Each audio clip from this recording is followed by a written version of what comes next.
Your child is crying, you're tired, maybe you're in public, maybe you've already had a long day, and before you even think about it, the words come out. Stop crying.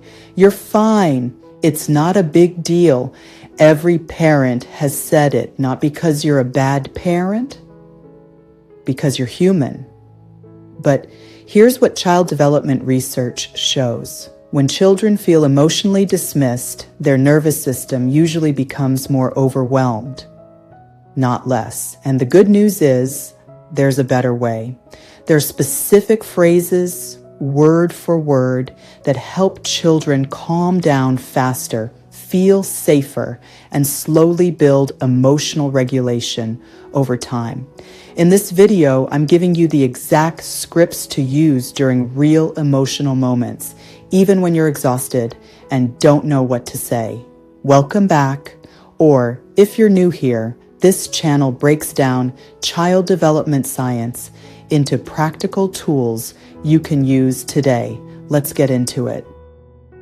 Why stop crying backfires. Before we get to the scripts, let's spend 1 minute on why this matters. When a child cries, their nervous system is overwhelmed. They're not being dramatic. They're not trying to manipulate you.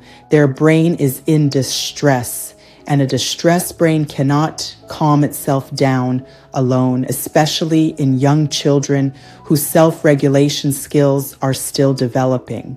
So when we say things like stop crying or you're fine, the nervous system often hears your feelings are not safe here. What children need first is co-regulation, a calm adult helping their brain and body feel safe again. That's why these phrases work. They don't just change behavior, they help the nervous system settle, and over time, they teach children how to regulate themselves. Here are 7 phrases you can use instead of stop crying. I'll explain what to say, why it works, and when to use it. Phrase 1, name the emotion. Say, you're really sad right now. That made you frustrated.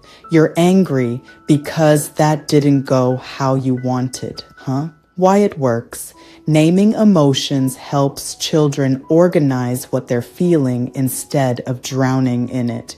You don't need to solve the problem immediately. Start by naming the feeling, when to use it, always. This is your first move, every time. Phrase 2, give permission. Say, it's okay to cry. You don't have to stop. This one surprises people because it sounds like you're making things worse. But here's what's actually happening. When you tell a child to stop crying, you create a secondary layer of distress. Now they feel bad about feeling bad, they're upset, and they feel like their upset is wrong. When you give permission, it's okay to cry, you remove that second layer. You're communicating, your emotion is safe here. And paradoxically, children who feel safe to feel their emotions move through them faster than children who feel pressure to suppress them. When to use it? Especially when you feel the urge to rush them through it.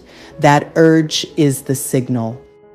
Phrase 3, anchor with presence. Say, I'm right here. I'm not going anywhere. Short, simple, incredibly powerful. When a child is dysregulated, their nervous system is scanning for one thing: safety. Is there a safe person nearby?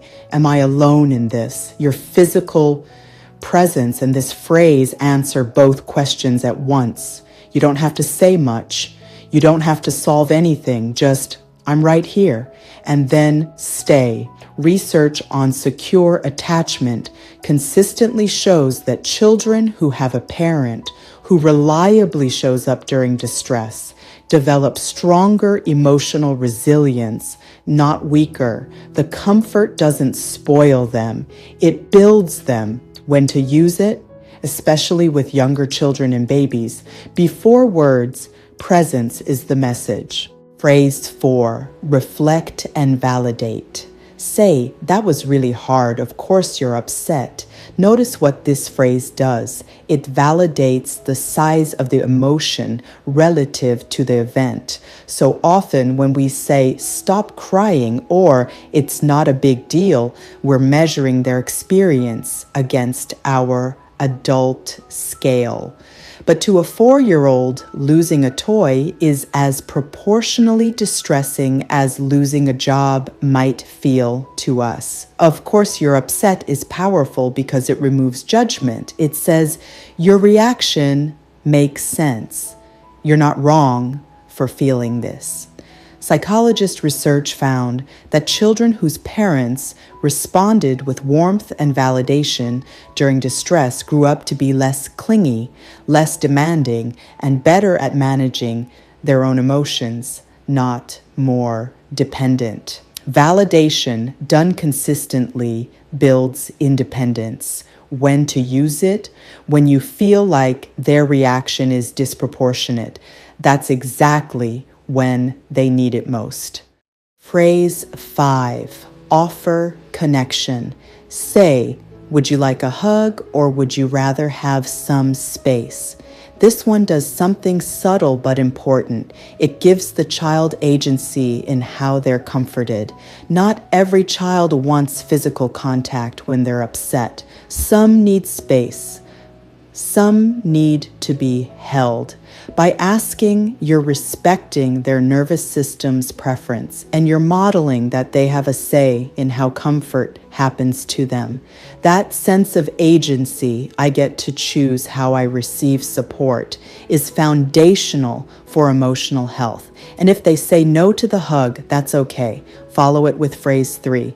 Okay, I'm right here whenever you're ready. When to use it? Once the initial wave has passed slightly, don't offer a hug mid-meltdown. Wait for the first window of connection. Phrase 6, breathe together. Say, let's take a big breath together. Ready, in and out. This is co-regulation made visible. When you breathe slowly and calmly, you're not just modeling, you're physiologically influencing your child's nervous system. Children's brains are wired to sync with their caregiver's state. Your slow exhale literally signals to their body, the threat is over. It's safe to come down. Make it concrete for young kids. Let's smell the flowers. Now blow out the candles. Or, big belly breath. Watch my tummy go up. Don't do this in a rushed or frustrated way. Just breathe, because your nervous system state matters as much as the words. Slow yourself first, then invite them. When to use it? Mid-cry, once there's the tiniest opening. Even one shared breath shifts the biology. Phrase 7, debrief after. Say, that was a big feeling. What do you think made you feel that way? This one isn't for the moment of crisis. It's for 5 or 10 minutes after, when the child has calmed down. And it might be the most important phrase of all for the long term. Because this is where emotional intelligence actually gets built. Not during the storm, after it. When you come back and gently ask what happened in there, you're helping your child build a narrative around their emotional experience. They start to understand, I felt angry because X. Next time I can do Y. Keep it curious, never interrogating. You're not trying to get an apology or a lesson. You're just exploring together. When to use it? Always when possible, even with toddlers who can't fully articulate yet. You got really upset when we left the park. Was that hard? The question alone starts building the habit. The part that matters most. Here's the truth. These phrases matter, but your nervous system matters even more. Children don't just hear our words. They feel our tone, body language, and stress. I'm right here, said calmly, feels very different than I'm right here, said through frustration. So Before helping your child regulate, sometimes you need 10 seconds to regulate yourself. One slow breath. Relax your shoulders. Remind yourself, this is a child having a hard time, not a child trying to give me a hard time. And you will not do this perfectly every time. No parent does. If you lose your patience, you can still repair. Hey, I'm sorry. Your feelings are okay with me. That repair matters more than perfection. The relationship is the intervention. You do not need to use all 7 every time. Even one of these phrases, said with warmth, is miles ahead of stop crying. If this video helped you, save it, because the next time you need it will probably be in about 20 minutes. And if you want more practical parenting scripts like this, like and subscribe for more. And tell me in the comments, which phrase are you going to try first? I'll see you in the next one.